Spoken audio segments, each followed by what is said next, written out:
Καλησπέρα Άννη, καλησπέρα σας κυρίες και κύριοι. Σύμφωνα με τις πληροφορίες μας σήμερα το πρωί, η μοναδική παιδοψυχίατρος, όπως ανέφερες και εσύ, της Δυτικής Κρήτης, υπέβαλε την παραίτησή της ουσιαστικά υπό το βάρος του όγκου των ασθενών και της δουλειάς την οποία επιφορτιζόταν η ίδια από 2 ολόκληρους νόμους, με κόστος βέβαια τη σωματική και την ψυχολογική της εξόντωση.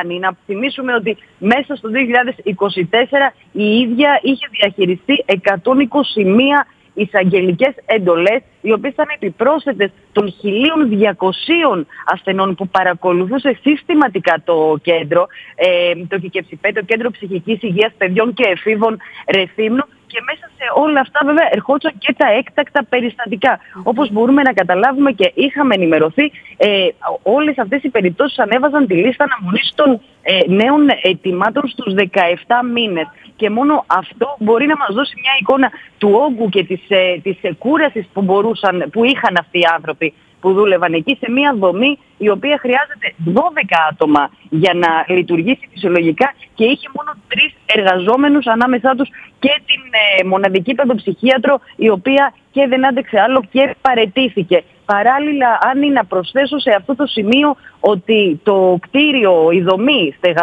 στεγάζεται στο κέντρο, το ΚΕΦΙΑΠ του Ρεθύμνου, δεν έχουν δικό τους χώρο εδώ και 6 χρόνια που λειτουργεί, με αποτέλεσμα να αναγκάζονται να κάνουν τις συνεδρίες μέσα σε πολύ ακατάλληλους χώρους. Έχουν φτάσει σημείο να κάνουν και στις κερκίδες έξω συνεδρίες με ασθενείς, πράγμα το οποίο βέβαια δυσχέραινε συνεχώς την κατάσταση, με τον ιδιόκτητο χώρο του νοσοκομείου στο κτίριο Europa Center που έχουμε αναφέρει και εμείς στο παρελθόν να παραμένει αναξιοποιητός. Μάλιστα, Αλκιόνη, δεν είναι λίγες οι φορές που κρούν τον κόδωνα του κινδύνου οι ψυχίατροι σχετικά με την υποστελέχωση της μονάδας. Αλκιόνη, να σε ευχαριστήσουμε.